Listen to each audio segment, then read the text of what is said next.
If you're taking a GLP-1, recovering from bariatric surgery, or going through menopause, and you think that all protein is created equal, you're wasting your money and probably even losing muscle.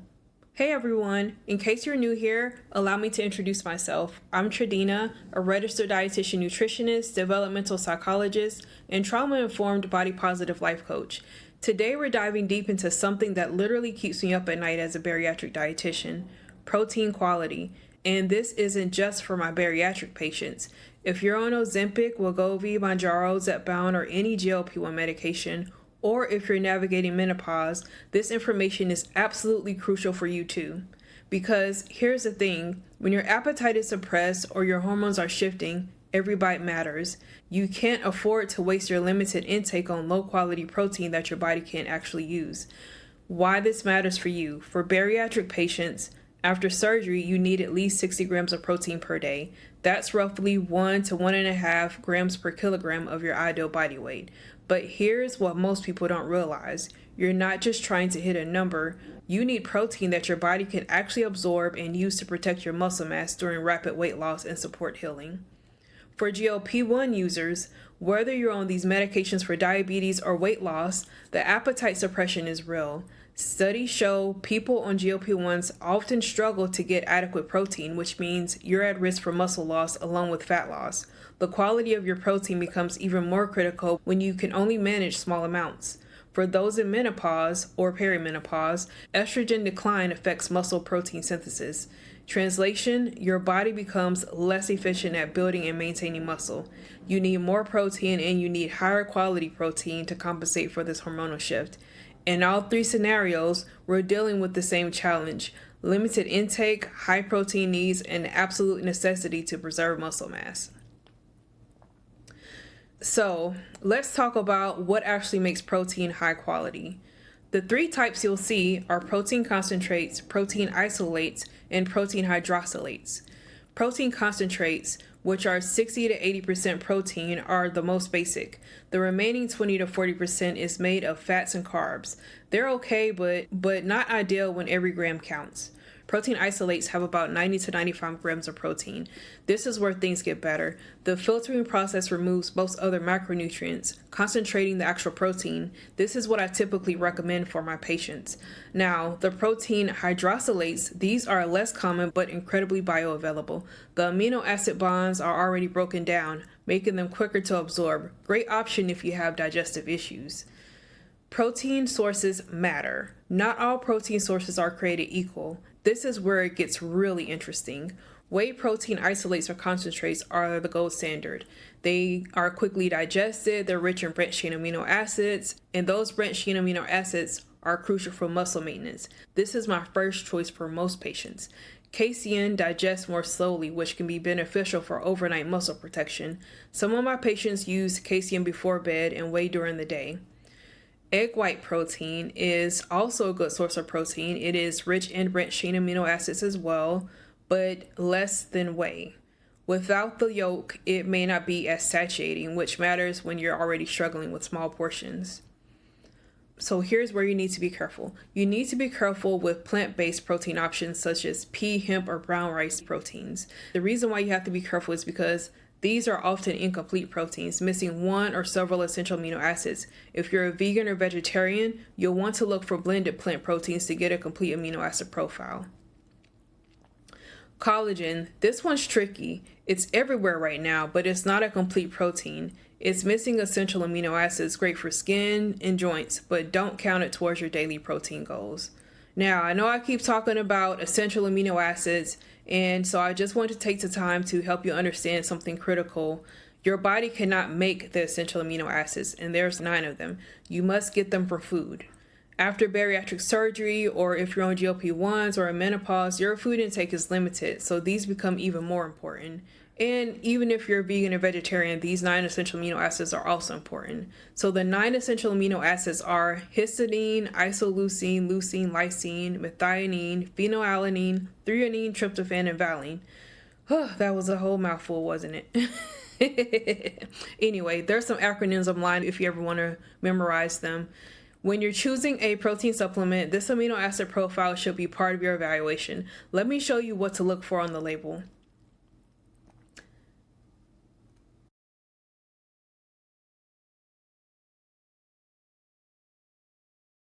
So you see those asterisks next to certain amino acids, those mark the essential ones. A quality supplement will list all 9.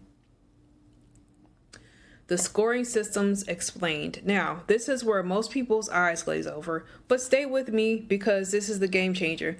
There are several ways to evaluate protein quality, but the 2 you need to know about are protein digestibility corrected amino acid score and digestible indispensable amino acid score.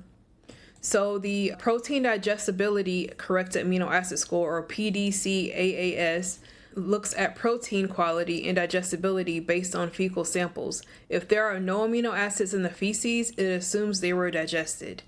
For the digestible indispensable amino acid score, or DIAAS, this is newer and more accurate. It samples from the ileum, which is the last part of your small intestines where absorption happens.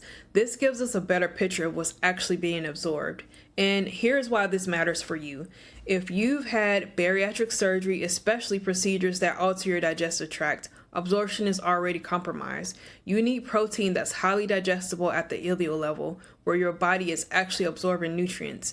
For GLP-1 users and menopausal women, while your digestive tract is intact, you're dealing with limited intake. You can't afford to consume proteins that's not being fully utilized. How to read a label like a pro. Okay, so practical application time. When you're standing in the supplement aisle or shopping online, here's what to look for. Step 1, check the type. Look for the isolate or hydrolysate on the label. These give you 90 to 95% protein per serving. Step 2, verify the source. Whey isolate is typically your best bet. If you're plant-based, look for a blend of sources. Step 3, review the amino acid profile. Scroll down to the amino acid breakdown. Now, here's the thing, the amino acid profile isn't on all products. It's usually on plant-based protein milks. It's rarely on the dairy-based ones, whey proteins. So you may have to call the manufacturer or look on their website for the amino acid breakdown just to make sure and to get your hands on it. So basically, see if you can find an amino acid profile on the product. Make sure all 9 essential amino acids are listed with the actual amounts, not just a proprietary blend. So usually the essential amino acids will have an asterisk by them on the amino acid profile breakdown on the product. Step 4, calculate your actual protein. If it says 25 grams of protein per serving and it's an isolate, you're getting about 22 to 24 grams of usable protein. If it's a concentrate, you might only be getting 15 to 20 grams of actual usable protein. And finally, step 5, consider your specific needs. So post-bariatric surgery clients should start with whey isolate, unflavored if possible to avoid added sugars. GLP-1 users, same as above, high quality, easy to digest. My perimenopausal women or women post-menopause, consider adding casein before bed for overnight muscle support. Now, the timeline. How long do you need protein supplements? After bariatric surgery, typically at least 3 to 6 months, but many people integrate them permanently because they're an efficient way to meet protein needs. On GLP-1 medications, as long as you're on the medication and struggling to meet protein needs through food alone, for many, this is ongoing. During menopause or perimenopause, this becomes more about lifestyle than a temporary fix. Your protein needs are elevated permanently due to hormonal changes. So here's a real-world application. Let me give you an example of how this plays out. Okay, let's say your ideal body weight is 145 pounds. That is 66 kilograms. Your protein range would be, at minimum, 66 grams per day, or 66 kilograms times 1. But optimally, you should be at 99 grams per day, which is 66 kilograms times 1.5. Now, if you're eating 600 to 800 calories post-bariatric, or if GLP-1s have you at a similar intake, getting 66 to 99 grams of protein from food alone is nearly impossible.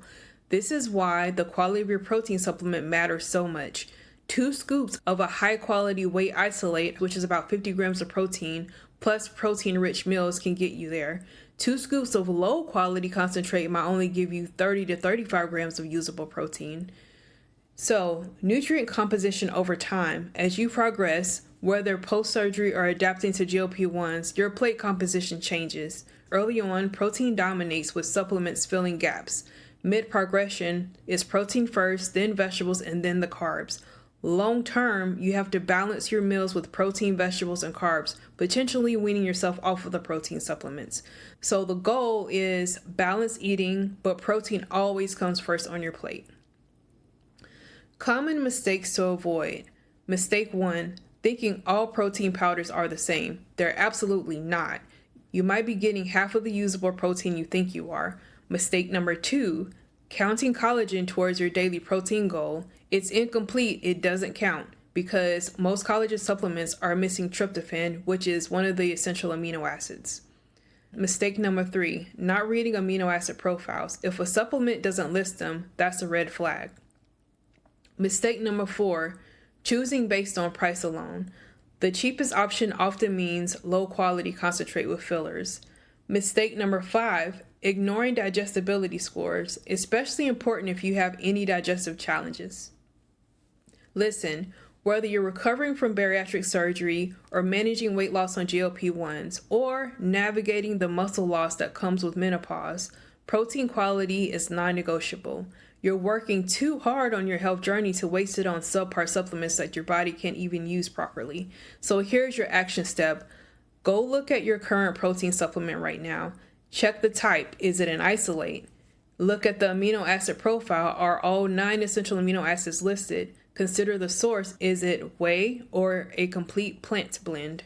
If your current supplement doesn't measure up, it's time for an upgrade.